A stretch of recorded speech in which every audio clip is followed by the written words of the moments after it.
뜨거운 정치 현안 그 분야 최고 선수 모시고 이야기 나눠보는 시간인데요. 오늘의 핵심 키워드는 윤석열 대통령 그리고 검찰 개혁입니다. 이 분야에선 제 생각에 가장 최고 선수라는 생각이 드는 두 분을 모셨는데요. 인사 바로 드리겠습니다. 안녕하세요. 안녕하세요. 네, 안녕하세요. 한동수 변호사입니다. 박은정입니다. 네, 조국혁신당의 박은정 의원님 그리고 한동수 변호사님 반갑습니다. 사실 두 분은 윤석열 피해자라고 하는 공통점이 있지 않나라는 생각에 한번 꼭 같이 좀 방송을 해보면 좋겠다라는 생각이 들어가지고 제가 요청을 드렸는데요. 원래 오래전에 섭외를 좀 드렸는데 오늘 또 갑자기 본회의가 길어질 수도 있는 상황이어서 본의 아니게 오늘 저희가 좀 녹화로 진행하고 있다라는 말씀을 양해드리면서 이야기를 좀 나눠보려고 하는데요. 앞에 검찰컵 저희가 좀 특별하게 준비를 했거든요. 네. 두 분이 검찰에 몸을 담으셨고 또 그 조직에 대한 비판도 세게 해주고 계시지 않습니까? 검찰컵 괜찮으신가요? 여기 오면 계속 검찰컵 주시는데 왜 주시는지 모르겠어요. 시사인 컵을 주셨으면 좋겠어요. 검찰컵 네. 별로다. 네. 바로 선 그으셨습니다. 네. 실제로 검찰에서 사용하는 컵은 이거 뭐 행사 같은 거 하면은 이렇게 나눠주는 그런 컵이에요. 예, 제가 검찰에 있을 때도 쓰고 했던 컵. 네. 그래서 좀 이게 저울 지금 주신 건 이 저울 로고는 그 예전의 로고. 그 지금 이제 대나무로 되어 있는 로고. 윤석열 정부 들어서 바뀐 건가요? 그게 언제 바뀌었는지 정확하지 조금 그 전에 바뀐 것 같은데. 예. 한동수 부장님은 변호사님은 지금 괜찮으신가요? 그 컵? 네, 뭐 저는 한 3년 정도 검찰에 대검에서 근무했고 주로 뭐 검사장급들하고 많이 해서 뭐 특별하게 뭐 그런 건 없습니다. 국민의 검찰로 돌아가면 되죠. 조금 전에 뭐 형사상 피해자라고 말씀해 주셨는데 참 피해자라고 물론 윤석열 피해자. 윤석열 피해자라고 말씀했는데 형사상으로 보면 이제 뭐 피해자이긴 한데요. 또 한편으로 보면 뭐라고 표현해야 될까? 뭐 수기 치인의 관점 내지는 어떤 저가 맡겨진 어떤 소명의 길을 생각하면 어떤 단련해 준 사람이다. 윤석열이라는 사람은 뭐 그렇게 내 인생을 단련해준 사람이다. 그 사람이 한 행위 자체는 굉장히 뭐 분노가 생기고 또 뭐 동정의 여지는 없지만 그 사람 자체에 대해서는 뭐 행위도 좀 역겨운 측면도 있지요. 그렇지만 그 사람 자체에 대해서는 뭐 미워하거나 뭐 그런 마음들은 없습니다. 럭키 동수하는 이 생각 굉장히 윤석열 덕분에 많은 것이 단련되었다 이런 이야기신데 윤석열 검찰총장 시절에 두 분이 같이 근무를 하시면서 채널A 사건이라든지 여러 가지 윤석열 검찰총장의 문제적인 것들을 좀 파헤치지 않으셨습니까? 이제 그러다 고생을 했다는 차원에서 제가 피해자라는 이야기를 드린 건데요. 저희 피해자는 아니고 윤석열 입장에서는 자신의 비위를 단죄하려 했던 그런 상대방이죠. 그리고 굉장히 힘들었을 겁니다. 우리 때문에. 두 분 때문에 윤석열 힘들었다. 왜냐하면은 한동수 검사장님께서 그 윤석열이 검찰총장 시절에 그 저질렀던 많은 중대 비위들에 대해서 또 법무부 제가 감찰을 할 때 중요한 핵심 증인으로 또 역할을 해주셨고 저도 이제 감찰 역할을 수행했기 때문에 윤석열 입장에서는 굉장히 무서운 그 상대방으로 아마 생각을 했을 것 같고 한동수 검사장님께서 그 당시에 대검에 그렇게 감찰부장으로 역할을 해주셨기 때문에 그나마 그 윤석열에 대한 감찰이 진행이 될 수 있었고 끝까지 또 고발사주 총선 개입 사건까지 너무나 강건하게 역할을 해주셔가지고 저는 굉장히 존경하는 선배거든요. 그래서 한동수 검사장님의 역할 당시에 그 모습들을 많이들 기억해 주셨으면 좋겠고 그 윤석열 검찰 치하에서 도 그렇게 정의롭게 맞서서 일하려고 했던 검사가 있었다는 것을 좀 기록이 됐으면 좋겠다 그런 생각이 듭니다. 네, 제가 검사로 임하고 감찰부장으로 보하고 이렇게 그런 기억들이 뭐 이렇게 꼭 나쁘지만은 않은 기억인 것 같고요. 그리고 지금 이제 뭐 말씀해 주신 게 여러 가지로 부족해서 조금 더 지혜롭고 조금 더 용기를 더 내었으면 하는 그런 죄송한 마음이 들지요.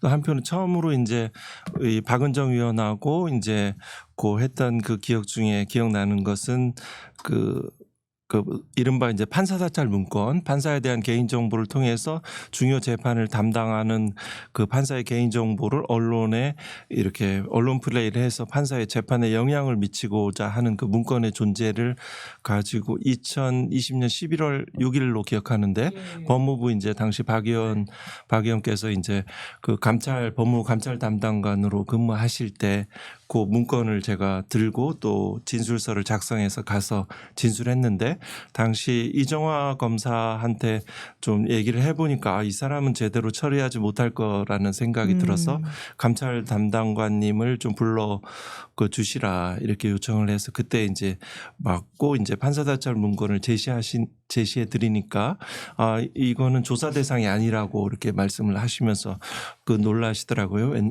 그러고 충격받았어요. 네, 그때는 이제 채널A 상상도 못했던 예. 채널A 감찰방관 사건하고 그 다음에 고기 이제 수사 대상이었거든요. 그렇죠. 맞아요. 그래서 이제 그 다음에 이제 요 문서의 중요성을 보고 이것들에 대해서 이제 그 공익신고 제보자 유사한 절차들을 취하시는 것을 보고 그때 이분은 그 본분을 지키시는 분이다. 사실 검찰 조직 전체를 제가 둘러보면 그렇게 용기 있게 자기 본분을 지키는 이런 분들이 드물었거든요. 극히 드물었거든요. 그때 이제 제가 이분에 대한 신뢰를 가지게 되었던 순간이었습니다. 두 분이 그때 그렇게 조사를 하는 바탕 덕분에 사실 윤석열 정부 그 윤석열이라고 하는 사람의 일부가 좀 공개되기 시작했던 것이고 그리고 결국 대통령이 되고 나서 또 중요한 증언을 법정 가서 한동수 부장께서 하시지 않으셨습니까? 그 육사 시절에 본인이 쿠데타했을 것 같다라는 식의 이야기는 그때는 에피소드로 지나갔었는데 정말 이런 일이 벌어질 거라고 상상도 못하긴 했었습니다. 그랬군요. 뭐 5월 9일 날 이제 5월 10일 날 취임식 전날 이제 5월 9일 날 국회에서도 이제 그런 취지의 증언을 했고 하셨어요. 그때는 그 온통 이제 대통령 윤석열의 기세와 그 뭐 명태균 의원 그 전화에도 나오듯이 당선인 신분이면 안 되는 게 없을 정도로 지금 뭐 훨씬 굉장히 그 권한과 위세가 막강한 시절에 국회 증언할 때 또 뭐 법정에서 또 증언할 때 이렇게 그냥 있는 그대로 그냥 저를 던지는 그런 표현들을 하는 거죠. 근데 그 당시에 그 말씀하셨지만 지금과 똑같거든요. 그래서 우리들은 저 사람 되게 위험하고 공직을 맡아서는 안 된 되게 사사로운 사람이고 퍼블릭의 개념이 없는 사람이다. 그래서 그 검사직을 수행하기에도 굉장히 부족한 사람이다라고 판단을 했습니다. 감찰을 할 때도. 그랬는데 그 후에 이제 대통령이 돼서 국정을 운영을 하는 진행하는 내용이 모두 그 당시와 똑같았어요. 그리고 지금 또 헌법재판관들을 공격하는 저 모양새, 그 다음에 또 공수처의 수사 권한이나 공수처 그 검사들, 공수처장부터 시작해서 공격하는 이런 것들은 4년 전에 윤석열 총장에 대한 감찰이 진행될 때 했던 모양하고 똑같거든요. 그러니까 조사 주체인 뭐 법무부 감찰 담당관이나 이런 쪽을 또 공격하고 메신저를 공격하는 방식으로. 공격하고 당시에 또 징계위원들을 그렇게 공격을 하는 모양. 그러니까 징계위원들이 뭐 특정 지역 출신이라든가 뭐 이런 것들. 그래서 징계위원이 공정하지 않다. 뭐 이렇게 심지어 그때 당시에 이제 지금 국민의힘 그 의원들 중에 한 분은 뭐 인민재판한다 뭐 이런 얘기까지 하고 그러니까 지금 헌법재판관 재판소를 공격하는 거랑 거의 똑같아요. 그래서 이런 일이 뭐 저희는 새롭지가 않다. 굉장히 예고된 파국이었다 그렇게 생각을 합니다. 두 분이 4년 전에 이미 예언을 하신 거네요. 뭐 예언까지는 아니고요. 이제 기본 또 이런 관점에서도 보고 싶어요. 또 뭐 윤석열은 기본적으로 정치검사이자 부패검사였기 하고 뭐 공정하지도 않고 청렴하지도 않은 사람인데 마치 자기가 공정과 상식의 대변자인 양 국민을 속였지요.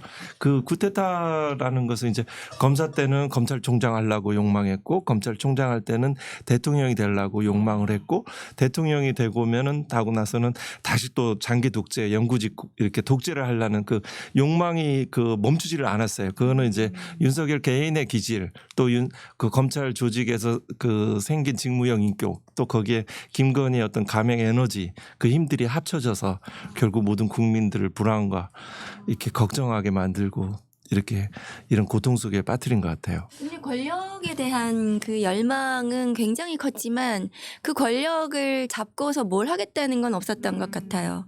그러니까 자신만을 위해서 권력을 끝없이 욕망을 했던 거죠. 거기에 국민이라든가 아니면 뭐 민주주의라든가 이런 개념이 없었다고 저는 생각합니다. 네.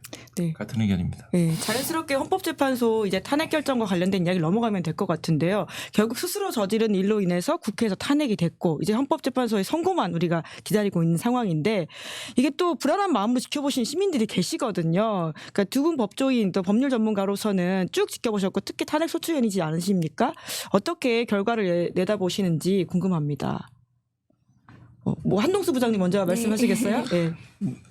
네, 뭐 이 쟁점은 이제 그 비상계엄이 헌법과 법률에 위반되는지 여부인데요. 그 요건에 대해서 전시, 사병, 기타 이에 준하는 비상사태도 아니고 또 병력, 군대의 힘으로 이런 상황들을 뭐 제압할 그런 상황도 전혀 아니었고 또 국무회의의 심의, 의결, 부서 등 그 절차를 거치지 않았고 또 기본적으로 국회하고 선관위의 그 기능, 권능을 무력화하고자 하는 그래서 결국 독재를 획책한 것이기 때문에 그 요건과 헌법을 그 위반했다는 점에 법률을 위반했다는 점은 명백하고요.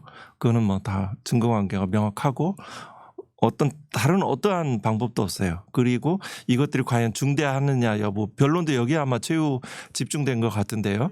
다시 복귀하면은 뭐 다시 개헌을 해서 임기 단축하겠다는 취지의 어떤 뭐 거짓말이죠 기본적으로. 그 말도 한 건 아닙니다. 임기에 연연하지 그렇죠. 않겠다고만 그조차도 했지. 이제 해석을 그렇게 하는 거죠. 원래 그런 대통령실 스타일이죠. 해명입니다. 예. 그렇죠. 그런 식으로 해서 이제 또 기만하는 또 이런 그 프레임 전환을 또 노린 거죠. 네. 그렇지만 굉장히 위험하죠. 다시 오면 계엄을 다시 선포해서 또 국민들을 진짜 유혈 사태로 만드는 나라를 완전히 망가뜨리는 정말 일본군이 진주할지도 모릅니다. 네, 전쟁이 그런 것을 해서 네. 실제 밝혀지지 않은 외환 유치 부분이 있으니까요. 그렇죠. 사실 그 수사 너무 부족하다는 생각이 네, 드는데 맞습니다. 그래서 8대 0을 예상하시는 건가요? 네, 네, 전원 일치된 보수 의견으로. 재판관도 걱정할 필요 없다 이 네, 말씀이신 네, 거죠? 그렇습니다. 예. 네, 그 국회 탄핵소추단이 이제 그동안 입증을 해온 내용들 중에 사실은 지금 재판 법정에서 크게 그 수면에 이렇게 올라오지 않은 것들이 있는데, 그러니까 포고령의 위헌성 예. 이런 것들은 문제가 안 됐어요. 그러니까 이제 계속 뭐 국회 침탈, 국회 봉쇄라든가 정치인 체포 이런 부분들만 계속 뭐 이 공방이 오고 갔는데, 왜냐하면 나머지는 너무 명백하기 때문에 그래서 피청구인 측에서도 그 부분을 문제 삼지 못한 거예요. 그런데 쟁점 5가지, 그러니까 비상계엄의 절차적, 실체적 위헌 위법성, 두 번째로는 포고령의 위헌 위법성, 세 번째 국회 봉쇄 침탈, 선관위 침탈, 예. 그 다음에 법관 체포. 예. 이런 5가지 쟁점 중에서 특히 그 하나만 인정이 되더라도 파면에 이를 수 있는 거예요. 그러니까 그게 논란이 되지 않은, 공방이 되지 않은 나머지는 너무나 명백하다. 그래서 위헌 위법성이 입증이 된 상태죠, 사실은. 그리고 그 서로 공방을 했던 부분, 국회 침탈, 봉쇄라든가 아니면 정치인 체포라든가 나아가서 법관 체포 이런 부분들도 충분히 윤석열 대통령의 직접 지시를 받은 증인들이 헌법재판소에 나왔고, 또 헌법재판소에서 직접 또 직권으로 조성현 예. 또 그 정비단장을 증인으로 불러서 또 직접 증언을 들었고, 그래서 직접 증거들이 너무 많습니다. 그런데 또 재판장에 나오지 않은 그 증거들이 훨씬 더 많아요. 저희가 제출한 증거들이. 그러니까 그건 사실관계가 그 수사 기록이 증거로 다 채택이 또 됐습니다. 그러니까 걱정하지 않으셔도, 저도 안 해도 된다 말씀드리고, 이것은 뭐 법조인이라면 예. 헌법재판소 재판관들이 8대 0으로 파면 결정을 하실 거라고 예상을 합니다. 네. 8대 0이라고 걱정 안 해도 된다라고는 하는데 이게 또 기다리는 마음에서는 좀 조급하거든요. 시기도 되게 중요할 것 같은데 언제 정도로 우리가 예상하면 될까요? 시기는 이제 박근혜 대통령 당시에 8년 전에 2월 27일이 최종 변론 기일이었고 3월 10일 날 선고를 예. 했습니다. 그런데 저희는 2월 25일 날이 최종 변론 기일이었으니까 3월 10일보다는 더 전에 선고를 해야 되는 거겠죠. 왜냐하면 박근혜 탄핵 사유보다도 훨씬 더 쟁점이 작고 적고 간명하고 음. 직접 증거들이 너무 많아요. 네네. 박근혜 당시에는 최서원 민간인의 위원 위법한 행위에 박근혜 대통령이 관여했는지 제3자 뇌물 관련해서 법리적으로도 매우 복잡하고 쟁점이 복잡했는데 이것은 그렇지 않은 거기 때문에 그가 3월 10일보다는 훨씬 전에 선고해야 되고 예. 그리고 그렇다면 3월 8일인데 3월 8일이 토요일입니다. 예. 그러면 3월 7일이나 오. 6일 정도의 선고를 하는 것이 맞죠. 예. 그런 다음 주네요. 네. 예. 그리고 노무현 전 대통령 같은 경우에 비추어서 뭐 선고를 하더라도 2주 후에 선고를 했습니다. 그 당시에 예. 2004년도에 그러면 3월 11일이 되는 거예요. 그러니까 적어도 3월 11일 이전에는 선고를 하는 것이 무리하지 않다. 예. 그것이 가능하고 그렇게 해야 된다고 저는 생각을 하거든요. 그래서 3월 첫째 주도 선고가 가능하다. 이제 평의를 다 하실 텐데 평의가 생각보다 빨리 끝날 수도 있다고 저는 생각을 합니다. 네. 쭉 재판 지켜보신 입장에서 분석해 주시니까 또 우리가 그런 기대를 가지고 보면 될 것 같은데요. 근데 사실 윤 대통령의 헌법재판 변론을 보면서 그 변호사들의 행태도 굉장히 화제가 되지 않았습니까? 한동수 부장께서는 판사, 검사, 변호사 다 해보셨잖아요. 저러한 변호사의 전략은 무엇이고 또 그걸 바라보는 판사적 입장에서는 어떤 생각을 하실지 좀 분석해 주실 수 있을 것 같아요. 네, 그렇습니다. 이제 이런 말을 하더라고요. 그 마지막에 그 최후 변론에서 존경하는 헌법재판관 여러분이라고 하더라고요. 여러분. 저 그 말들이. 네, 비천구인. 비천구인 윤석열. 여러분은 보통 이제 내빈 여러분, 존경하는 검찰 가족 여러분, 뭐 이럴 때 쓰는 말이거든요. 이잖아요. 예. 뭐 재판을 저도 뭐 부장판사까지 했으니까 꽤 했는데 여기에서 뭐 합의부 이제 부장할 때 존경하는 판사 여러분, 법관 여러분, 대법원 전원합의체에서 그 전원합의체 판결이잖아요. 존경하는 대법관 여러분 이런 언사를 용어를 선택할 수 있을까? 그리고 저도 처음 들었어요. 님자가 아니라 아니, 여러분이라는 여러분. 말 자체가 네, 그렇게 하고 재밌네요. 이런 포인트. 그게 예, 이제 예. 퍽 걸리는 거죠. 아마 판사의 귀에는 탁 걸리는 탁 단어다. 걸리죠. 여러분? 뭐 그리고 그 발언 도중에 재판장 심판장 이제 진행 도중에 그 임의 퇴정하잖아요. 그렇죠. 마음대로 가잖아요. 그거 이제 변호인한테 얘기하라고 하고 뭐라고 하고 자기 상황들에 이러저런 상황이니까 이렇게 하겠습니다. 물론 이제 재정이 이제 그 피청구인이 피소추자가 법정에 심판정에 있는 것이 이제 계속 뭐 개정 요건 아니기는 하지만 그 이런 취지라고 임의 퇴정한 거잖아요. 재판 도중에 이런 모습이 되게 인상이고 변호인을 다 지시하고 컨트롤하잖아요. 예, 막 이렇게 손 하라고 제지하고 하고 이러니까 변호인들이 기본적으로 그 소추 사유와 그 증거 관계로 이거를 기각시킬 그런 점을 찾지를 못하니까 그 외적인 부분에 변론이 집중하고 심지어 계몽 이런 이야기도 하였지요. 그거 정말 네. 태도 면에서는 너무나 불성실했거든요.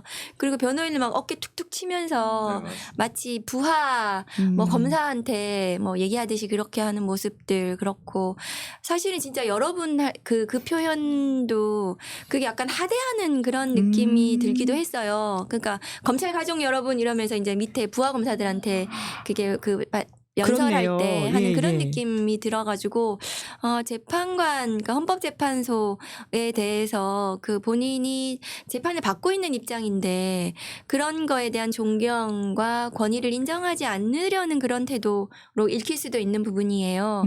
그리고 지금 한동수 검사장님 말씀하셨다시피 그날도 마지막 날에도 처음부터 나와 있었던 것이 아니고 그러니까 청구인 측의 뭐 종합 변론이라든가 소추위원회 마지막 변론을 듣지도 않고 자기 말만 하러 딱 그 시간에 나왔거든요. 맞아요. 늦게 왔죠. 예. 그래서 그 태도도 저는 굉장히 불성실한 태도이다. 그렇게 생각하고 사실은 이제 저희 소추단은 이제 마지막 퇴임사 하러 온 거라고 생각이 들었어요. 윤석열의 그래서 퇴임사다. 어디에서 공개적으로 자기가 뭐 얘기할 때가 이제 마지막인 거잖아요. 그런데 그 마지막 퇴임사조차도 굉장히 실망스러운 퇴임사였다고 생각을 합니다. 그래서 그 재판 받는 태도가 너무 불성실했고 또 변호사가 피청구인 측의 대리인들이 준비가 너무 부족했던 것 같고요. 원래 이게 이제 위헌 위법한 헌법재판이기 때문에 위헌 위법성 그다음에 중대성을 다퉈야 되는 게 맞습니다. 법률적으로는. 그런데 아마도 처음에 이제 중대성을 다투려고 했던 것 같아요. 위헌 위법성은 너무나 명백하기 때문에 예. 다툴 수가 없어요. 그래서 아. 그럼 중대성을 다투려고 하니까 뭐 아무 일도 일어나지 않았다라든가 뭐 국회에 군인들 쬐끔밖에 안 보냈다라든가 뭐 이런 걸 얘기를 했는데 그마저도 굉장히 일관성이 없고 뭐 이렇게 해서 좀 실패한 변론이었다고 생각합니다. 네. 아까 중간 퇴정 이야기 하셨는데요. 그러니까 정말 좀 궁금한 게 그 잠깐 그 대기하는 거기서 도통 뭘 하는지 그리고 네. 사실 그에 대한 특혜 의혹도 박은정 의원님 여러 번 지적하지 않으셨습니까?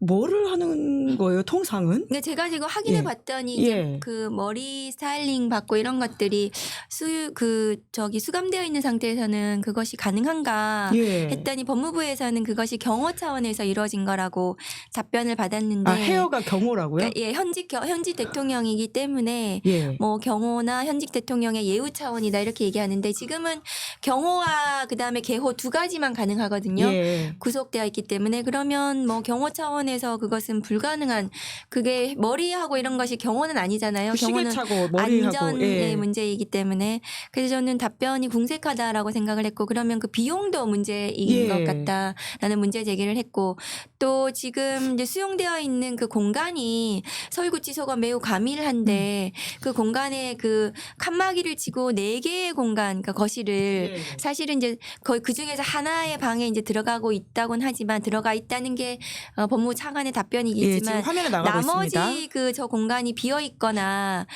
그 다른 수용이 되어 있지 않다면 저건 윤석열만을 위한 공간이면은 그 과물 수용 상태에서 저 4개의 방은 사실상 서울구치소에 32명이 들어갈 수 있는 공간인데 윤석열만을 위한 공간으로 배치가 된 것이 아닌가 그런 의혹 제기인 것이거든요. 그래서 예.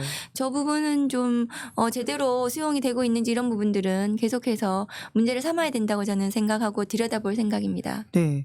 근데 특혜 수용 아닌가 싶죠. 예. 근데 직무대행이 이제 혼자 쓴다는 식으로 오해할 수 있는데 사실과 다르다. 이렇게 이야기한 건 그럼 어떻게 그러니까 이해해야 저 되죠? 4개의 방 중에 예. 혼자 들어가 있는 방에 이제 혼자는 들어가 있다는 거죠. 저 예. 4개 방 중에서. 그럼 나머지 3개의 방은 왜 칸막이를 왜 치고 비워놨냐? 왜 예. 비워놨냐는 예. 거죠. 아. 그 다른 수용을 해야 되는 거 아니냐. 그래서 그리고 또 윤석열 피청구인 피고인만을 위한 저 출입구가 있는 거예요. 차를 탈 수 있는. 예. 그러니까 저쪽으로 다니는 거예요. 그래서 캐딜락을 탔니만이 이런 이제 논란이 예. 또 있는 거잖아요. 그러니까 그 뭔가 제대로 다른 수용자들하고는 달리 특혜성으로 대우를 받고 있는 것이 아닌가. 그리고 심지어 이것은 내란 수괴 혐의예요. 그렇죠. 국민을 예. 향해 총뿌리를 겨눈 내란 우두머리 혐의는 사형과 무기의 형밖에 법정형이 없습니다. 그러면 굉장히 중대범죄인인데 저것은 뭔가 특별한 대우를 받는 것은 저는 맞지 않다고 생각합니다. 네. 그럼 파면이 되게 될 경우에는 저런 경호는 다 사라지게 되는 건가요? 그것도 모르겠어요. 그러니까 아. 파면 이후에는 아마 경호는 아마 이루어질 수 없을 거라고 생각을 하는데 그러면 이제 전직 대통령에 대해서 어떻게 수용을 할 것인가는 법무부에서 잘 판단을 해야 된다고 생각하고 그 이후에도 제가 계속 문제 제기하고 들여다볼 생각입니다. 네. 한동수 변호사님도 교도 행정에 대해서는 또 하실 말씀이 있지 않으실까 싶은데요. 아, 네. 제가 예. 서울구치소 독립문 5사 13밤에서 예. 약간 있었던 기억도 나는데요. 아, 계셨다고요? 더 개인사를 얘기하니까 좀 예. 민망하긴 한데요. 예, 정치범. 예, 그래도 뭐 판사로서 이제 다 뭐 윤석열은 예. 정치범도 아니에요. 네. 그렇죠. 네. 예. 육군 대위로 제대했습니다. 예. 방공의식 뭐 투철합니다. 여기에서 이제 지금 형의 집행에 있어서 평등 이런 부분을 지적해 주셔서 감사하고요. 감사하고 또 역시 뭐 윤석열 정부다라는 생각은 들어요. 저기에서 서울구치소장, 법무부 교정본부장 또 법무부 장관 모두 윤석열이 임명한 사람들이 이제 그 일들을 하고 있는 거죠.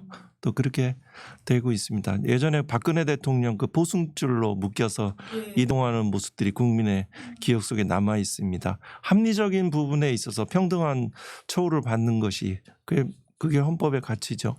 네. 윤석열 대통령이 이제 특혜에서 내려오는 상황이 굉장히 중요할 것 같은데요.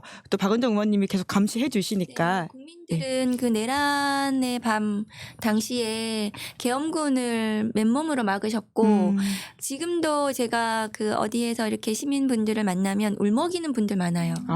잠 못 이루는 분들 많고 그러니까 그 트라우마가 아직 남아 있는데 너무 멀쩡하게 어쨌든 저런 대우를 받으면서 재판을 받고 다니고 있다니 그런 부분에 대해서 분노하시는 거예요. 네. 저희도 그날의 밤을 기록하기 위해서 지금 12.3 계엄의 밤 당신의 목소리를 들려주세요. 여러분의 목소리를 들려주세요. 캠페인을 진행하고 있거든요. 지금 댓글로 넣어드릴 테니까 그날의 이야기를 넣어주시면 또 목소리 저희가 직접 듣고 또 내보내도록 하겠습니다. 윤석열 대통령 이야기는 이 정도 하면 될 것 같은데 오늘 또 중요한 정치 현안이 명태균 특검법이지 않습니까? 국회 본회의 통과하게 되더라도 또 거부권의 벽에 부딪히게 될 경우 이건 어떻게 할 것인가? 이 명태균 수사는 진행될 수 있느냐라는 좀 답답함이 시민들한테 있으실 것 같아요. 박은정 의원님 어떻게 보십니까? 오늘 이제 본회의에서 명태균 특검법이 통과가 되겠죠. 당연히 되면은 명태균에 대해서는 본인도 지금 특검을 환영하고 있잖아요. 그러면 이 진상이 규명이 돼야 된다. 그리고 창원지검에서 수사를 한 것이 지금 이제 서울중앙지검으로 올라오긴 했지만 제대로 수사를 진행을 했는가 저는 의문이에요. 그러니까 수사 초기부터 저는 창원에서 할 사이즈가 아니다. 이것은 중앙 대검 차원에서 검찰총장이 직접 책임을 지고 대대적인 수사가 이루어져야 된다고 국민의힘의 대선 경선이라든가 기타 여러 가지 선거 관련해서 여론 조작이라든가 이런 후보가 바뀔 수도 있었던 이런 문제 제기도 있었기 때문에 그 여론조사 무상 제공 같은 경우는 정치자금법 위반에도 해당할 수 있기 때문에 수사가 진행이 돼야 된다고 말씀을 드렸는데 창원에서 계속 이제 진행을 하다가 그러면 중간 수사 결과를 발표한다고 해서 기대를 했는데 뜬금없이 또 중앙으로 보내겠다고 이렇게 발표를 해서 실망스럽죠. 그래서 검찰을 더 이상 믿을 수는 없다. 그러면 특검으로 빨리 진상을 규명을 해야 되고 그리고 윤석열 부부에 대해서도 강도 높은 수사가 진행이 돼야 된다. 그러니까 윤석열 대통령에 대해서 이제 파면 결정이 내려지면 그러면 이제 수사가 가능하거든요. 그렇죠. 현직 대통령이 아니기 때문에 그래서 빨리 수사를 해야 되면 특검을 빨리 출범시키는 수밖에 없다고 생각합니다. 네, 뭐 검찰의 본질은 변하지 않고 뭐 창원지검에서 이 수사에 대해서 국민의 실의를 받지 못하고 결국 이제 그 명태균 관련 수사로 해서 그 이제 주로 이제 김건희, 윤석열과의 어떤 그 공천 개입 관련해서 선거에 영향을 미치는 행위에 대해서 검찰이 그 뭐 과거에 그랬듯이 또 선거 관련해서 또 정치적인 중립성에 반하는 행동을 하지 않을까 또 이런 부분들이 국민들이 염려하시는 부분이고요.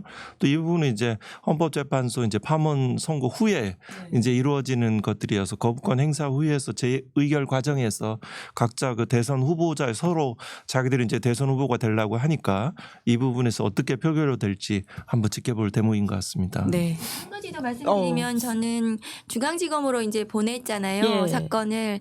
그래서 이제 좀 더 중앙에서 이 사건을 쥐고 이 검찰이 대선판에 뭔가 뛰어든 형국으로 보여진다 그렇게 말씀을 드렸었어요. 그러니까 저기 그 중앙으로 이송 보냈을 때 그게 왜 그러냐면은 국민의힘 대선 주자들에 대한 수사가 지금 예고되어 있기 때문에 그럼 누구는 수사하고 누구는 수사하지 않고 뭐 이렇게 선택적으로 할 수도 있고 그러면 지금 또 대선 주자들 물망에 오르는 사람들이 명태균 측에서도 계속 그 문제 제기하고 있는 사람들이 있잖아요. 그럼 그 사람들에 대해서 막 대대적으로 막 수사를 하게 되면 그러면 이제 한동훈 지금 그 국민의힘 전 대표를 이렇게 막 띄워가지고 검찰이 그러니까 뭐 한동훈이 뭔가 좀 유리하도록 수사를 할 수도 있는 그런 뭐 검찰이 대선판에서 뭔가 자기들이 주도적으로 키를 쥘 수도 있는 이런 뭐 모습이 보일 수도 있어서 더 특검이 필요하다. 그러니까 검찰이 더 이상 이 정치적으로 이 그 대선판에서 자기들이 이 좌지우지하지 못하도록 그런 의심을 두지 않도록 하려면 검찰은 이 수사에서 손을 떼고 특검이 더더욱 필요하다 그런 말씀 드리고 싶어요. 근데 어제 오세훈 시장 후원자 이제 관련해서 압수수색이 진행되지 않았습니까? 그게 제 말씀이에요. 그게 이제 딱 선거 개입하는 것이고 오히려 한동훈 만들어주는 꼴이다. 그러니까 검찰이 그동안 뭐 하고 그 창원에서 지금 수사한 지 몇 달이 됐잖아요. 그러면은 그동안 하지 이제 와서 대선 이제 앞두고 뭐 오세훈에 대해서 막 수사를 막 대대적으로 하는 것을 보면 대대적으로 하는 이제 뭐 그 어쨌든 시그널인 거잖아요. 그러면 그 검찰이 또 다시 국민의힘 대선 주자를 결정하는 거 아니야? 그런 의심을 사기에 충분하잖아요. 그래서 저는 더 이상 이제 검찰이 윤석열 검찰 보셨잖아요. 마침내 윤석열 검찰총장이 대통령 권력을 거머쥐는 이런 과정을 국민이 생생하게 경험을 하셨고 내란을 저지른 것까지 지금 보셨잖아요. 그래서 더 이상 검찰이 이 정치에 그 전면에 뛰어들어서는 안 된다. 그런 의심을 살 행동도 해서는 안 된다. 그런 말씀 드립니다. 그런 말씀 듣고 보니까 되게 공교롭다. 그런 의심을 가지고 보게 되면 공교롭다라고 볼 수 있는 장면이 어제 한동훈 전 대표의 책이 나오지 않았습니까? 그래서 많은 사람들이 또 줄을 서서 책을 사가는 장면들이 나왔는데 또 오세훈 시장에 대한 관련 검찰의 강제 수사가 시작됐다. 이런 것들을 좀 겹쳐보는 사람들이 있을 수도 있겠네요. 한동훈 전 대표 이야기 나왔으니까 먼저 그 이야기를 좀 해보면 좋을 것 같은데 한 전 대표와도 사실 채널A 사건 등으로 이 감찰 관련해서는 또 인연이 뭐 악연이라고 할 거야 이런 것들이 있으신데요. 관련해서 그 검찰 이력을 또 책에 뺐다 뭐 이런 논란도 있고 여러 가지 그 한동훈 대표의 최근 행보는 어떻게 좀 보십니까? 한동훈 법무부 장관 인사청문회 때 또 나가서 네, 검사장님 네, 증언도 하셨어요. 예. 저는 일단 제 이름은 한동수고요. 한덕수하고 한동훈하고 또 이렇게 씨가 요새 혼동하시거나 굉장히 그 예를 들어서 제가 어딘 뭐 이렇게 가서 이제 방송에 이제 출연하고 나면 그 댓글에 뭐 잘하셨어요 한동훈 화이팅 뭐 이런 식으로 해서 저의 어떤 이미지와 이런 것들을 좀 정명을 확실하게 하셨습니다. 장탈당하는 예. 느낌이 있습니다. 제 조카뻘이에요 혼자는. 뭐 친인척 관계 전혀 없습니다. 그 이제 한동훈의 그 책의 행보요.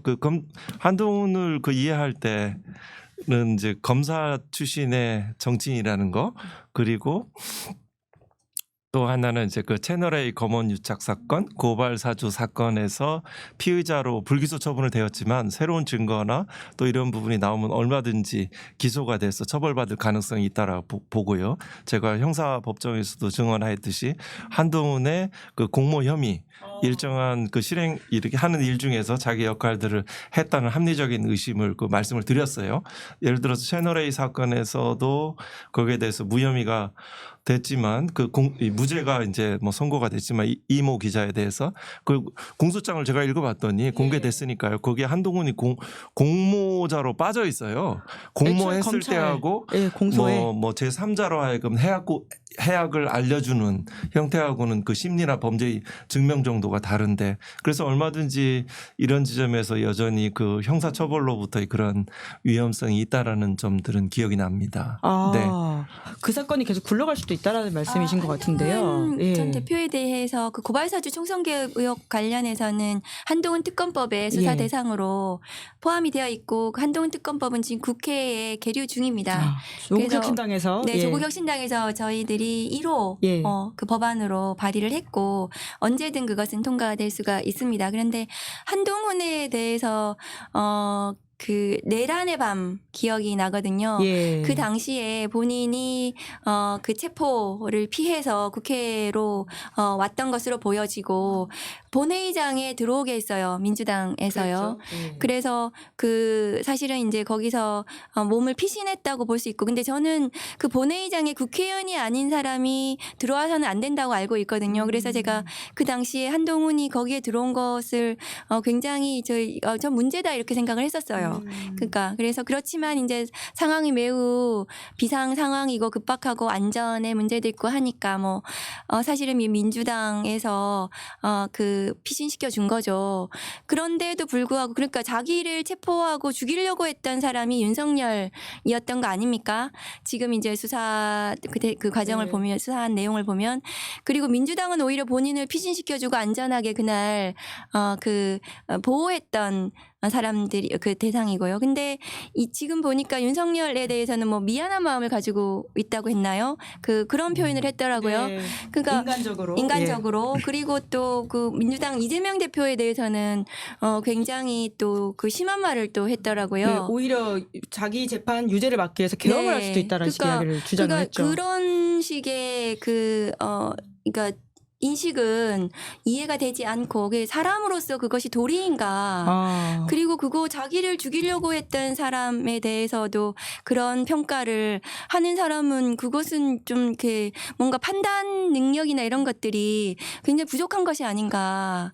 그렇지 않나요? 그 자기를 죽이려고 했던 사람에 대해서 그렇게 표현하는 경우를 제가 보지를 못했습니다. 그러니까 정치적으로 왜 그러는지는 알겠는데 정치라는 것이 그래도 아무리 정치에서 뭐 필요하다고 하더라도 그게 사람으로서 가장 기본적인 이런 모습을 국민들께 보여줘야 되는 거잖아요. 그래서 저는 뭐 민주당 뭐 이재명 대표에 대해서 고마움을 표현을 해야 된다고 생각합니다.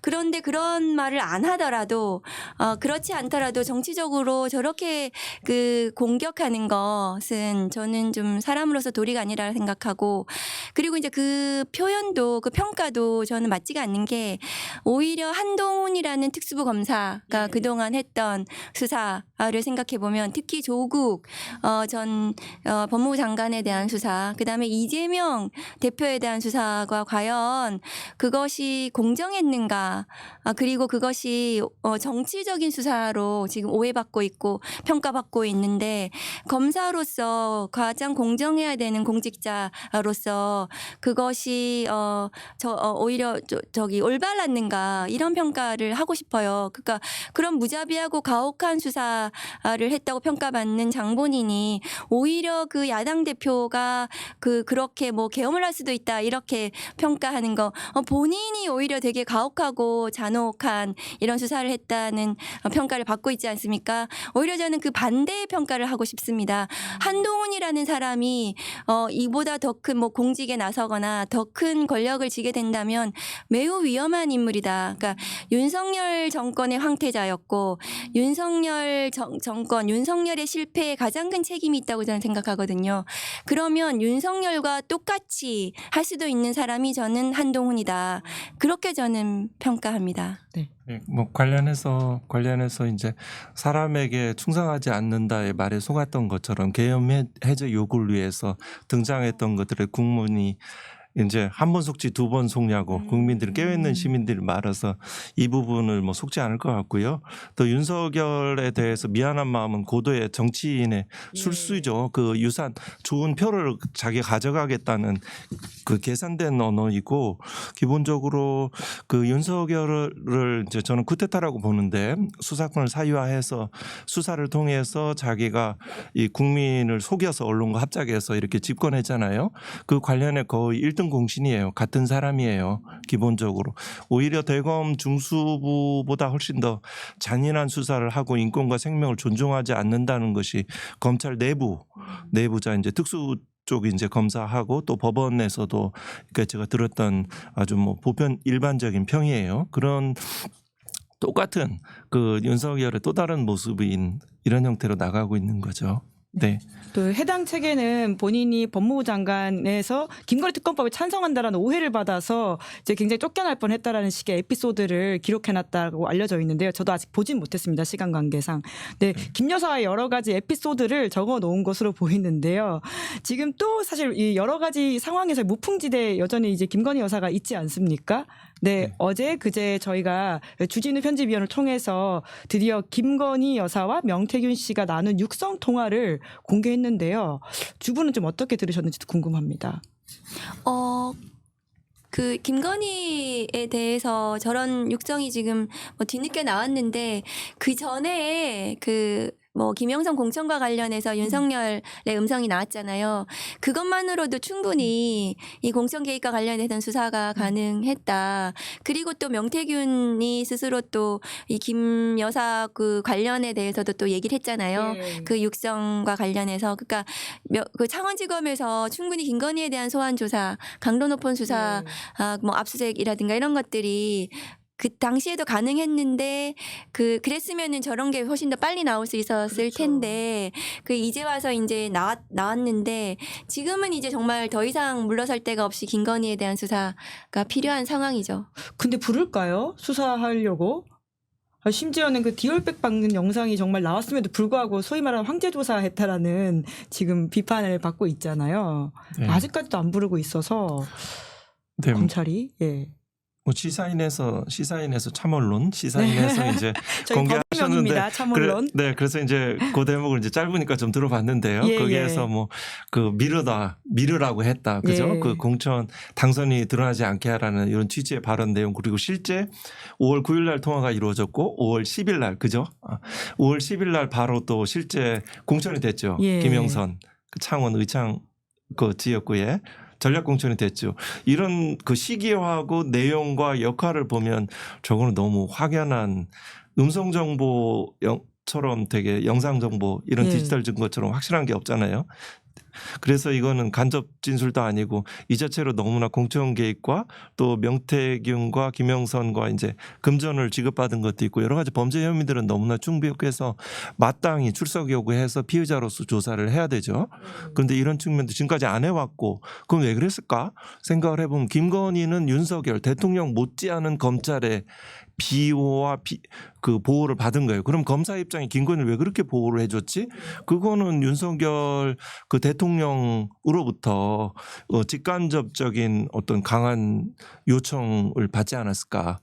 뭐 이렇게 합리적으로 추론을 해봅니다.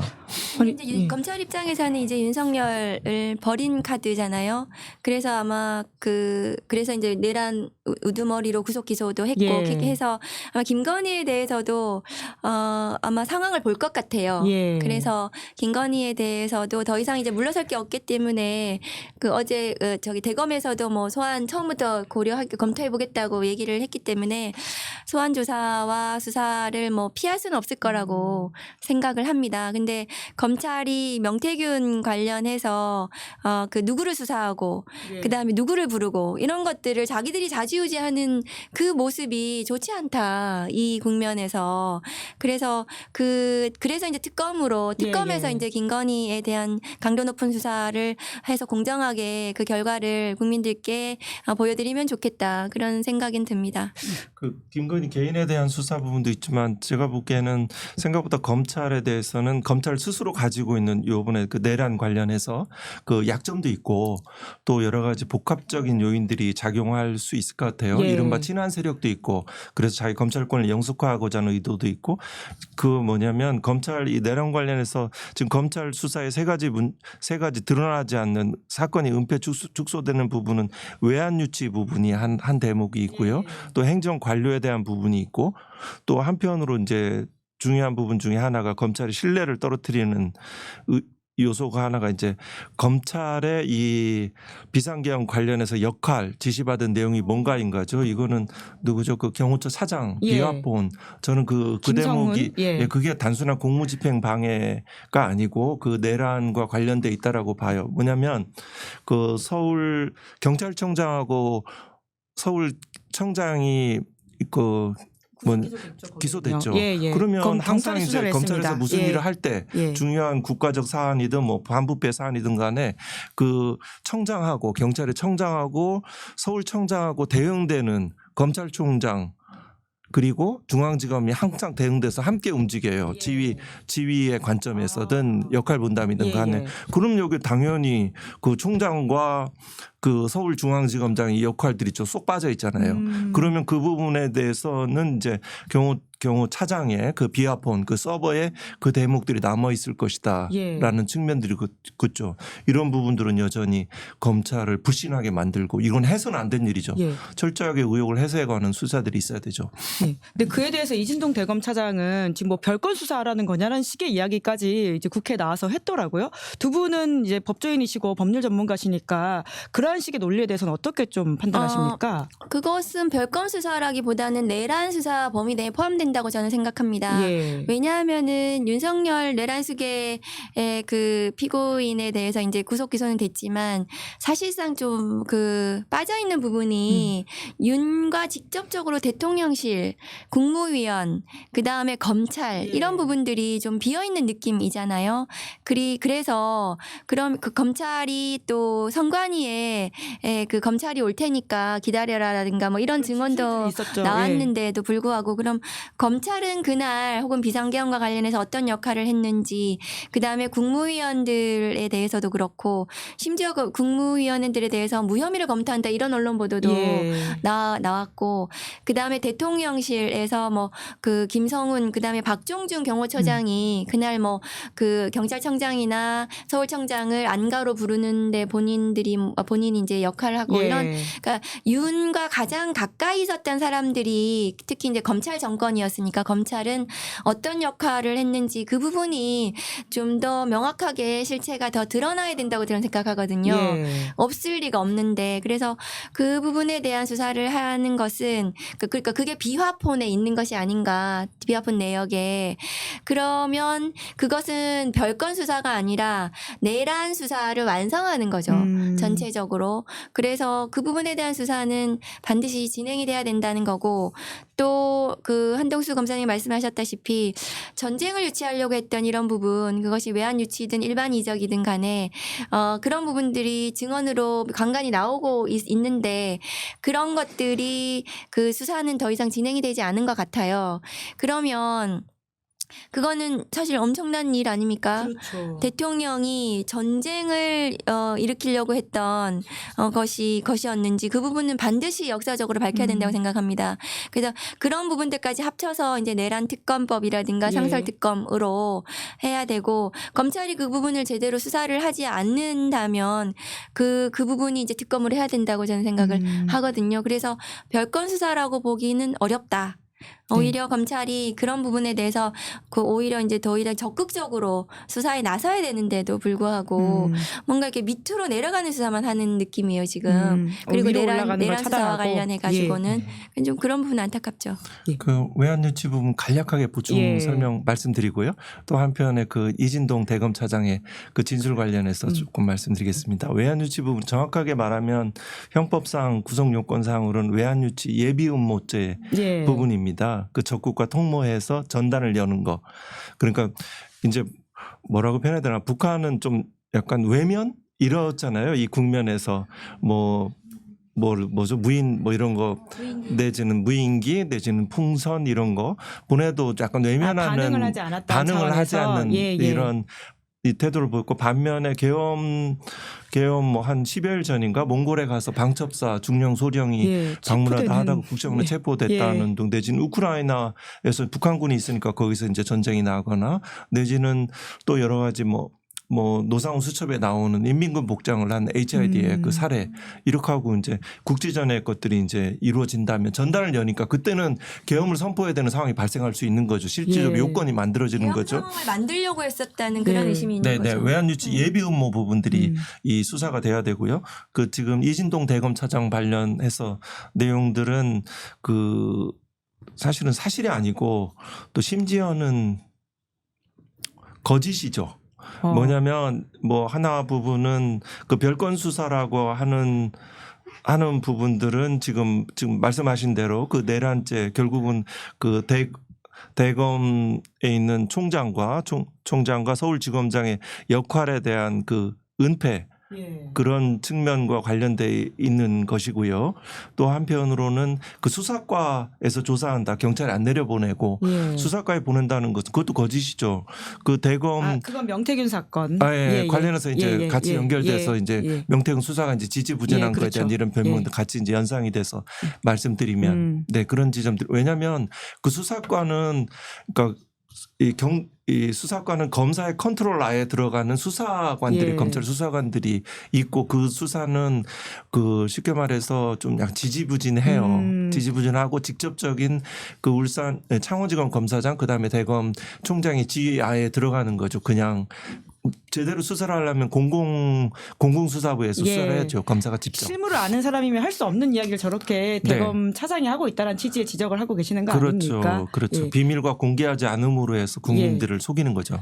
뿐만 아니라 이제 결국은 이 별건 수사라고 하는 것이 김성훈 이제 경호차장에 대한 구속영장이 3번이나 이제 기각되는 상황에서 이것이 비화폰 서버 수사를 막기 위한 게 아니냐라는 차원의 의심이 별건이라는 주장을 하고 있는다라는 배경 설명을 좀 드려야 될 것 같은데 그런데 오히려 이제 그 이진동 대검 차장은 경찰이 3번이나 신청한 게 이례적인 거지 우리가 3번 기각한 게 이례적인 게 아니다 이런 주장까지 하더라고요. 아니 이거는 어떻게 봐야 됩니까? 그 영장 기각은 이해가 되지 않죠. 실제로 증거인멸에 대해서도 계속 의심스러운 상황이고 그런 증언들도 나오고 있잖아요.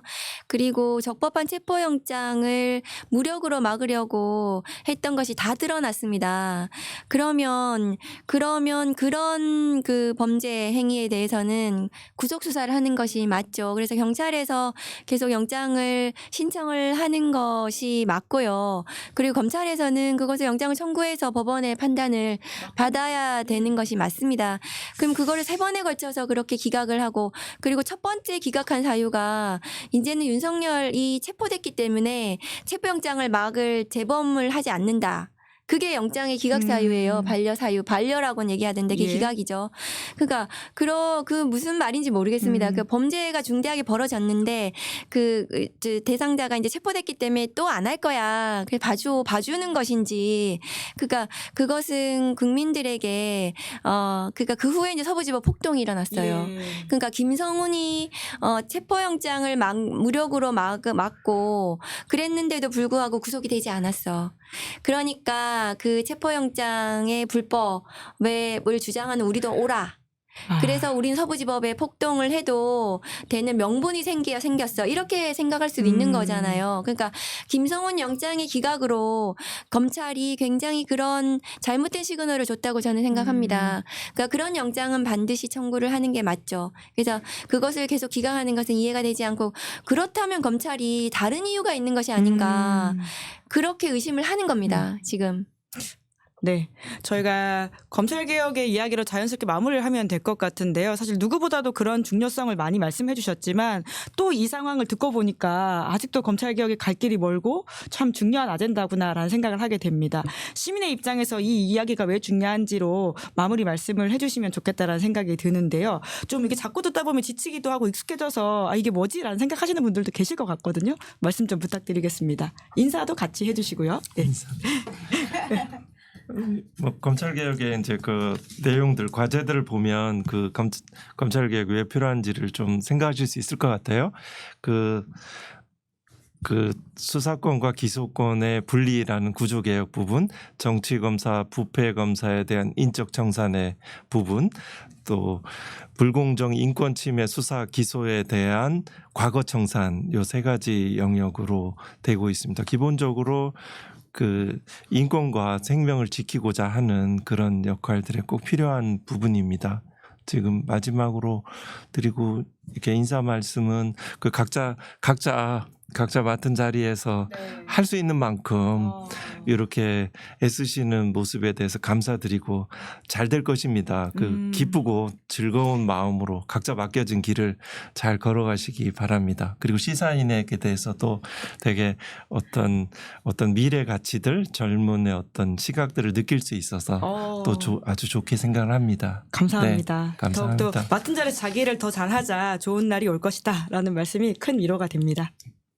네. 그 검찰개혁 입법은 조국혁신당이 작년 8월 말에 이미 발의를 해놓은 상태이고 큰 틀에서 지금 검사장이 말씀하셨던 수사 기소 분리와 그다음에 수사 과정에서 인권 보호를 위한 수사 절차법을 큰 틀에서 저희가 3법으로 내놨습니다.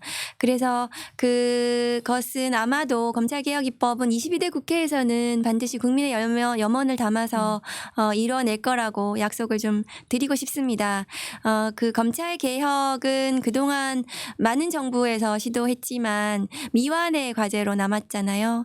그 이유는 검찰권이 너무 강대하고 그리고 검찰권하고 같이 결탁되어 있는 이 기득권, 그 집단, 기득권들이 굉장히 강고했기 때문이거든요. 그래서 번번이 실패를 했고 그리고 언론에서도 그 검찰에서 막 나오는 현란한 언론 플레이에서 검찰권이 검찰이 수사권을 가지고 있어야만 뭔가 정의로운 사회가 되는 것처럼 그렇게 그 국민을 호도했던 그런 부분들이 지금 이제 많이 거쳐졌어요. 윤석열 정권이 들어서면서. 그래서 이제는 힘을 받아서 검찰개혁 입법들이 실현이 될 거라고 생각하고 저도 그 과정에서 최선을 다해서 역할을 하겠습니다. 그리고 마지막으로는 이제 아직 12상의 비상계엄 내란이 진압이 되지 않아서 아직도 잠 못 드는 국민들이 많으신데요. 윤석열 피청구인에 대해서 파면 결정이 곧 날 것이고 그리고 이 내란의 잔존 세력들이 그 국민의힘에서 또 계속해서 이제 내란과 관련해서 옹호하는 이런 국회의원들이나 정치 세력들에 대해서도 국민들이 저는 철퇴를 내려주실 거라고 생각을 합니다. 국민을 무서워해야 되는 거거든요. 그래서 아마도 그 검사님 말씀하셨다시피 앞으로는 희망을 가지고 새롭게 앞으로 나아갈 수 있을 것이다. 그렇게 생각합니다. 네. 피청구인 대통령 윤석열을 파면한다. 오. 공정하고 청렴한 민주정부를 수립해야 됩니다. 그리고 회복해야 됩니다. 네. 한동수 변호사님 나중에 특검 하시는 거 아니에요? 갑자기 이런 생각이 드네요. 하셨으면 좋겠어요. 네, 역할이 더 많으실 거라 생각이 들고요. 사안에 대한 깊이 있는 이해와 서로에 대한 존중으로 말씀을 나누니까 오늘 정말 좀 깊이 있는 대화를 나눴다라는 생각이 듭니다. 두 분 감사합니다. 감사합니다. 예, 김은재 뉴스인 2월 27일 준비한 방송은 여기까지고요. 저는 내일 오후 5시에 김준일 평론가, 곽우신 기자 그리고 이정주 기자 함께 돌아오겠습니다. 오늘 방송 재밌게 보셨다면 구독, 좋아요, 알림 설정 부탁드리겠습니다. 고맙습니다. 시사인이 만드는 정치 라이브 김은재 뉴스인 매주 월요일부터 목요일까지 오후 5시에 생방송됩니다. 구독, 좋아요, 알림 설정으로 함께해 주시면 큰 응원과 격려가 됩니다.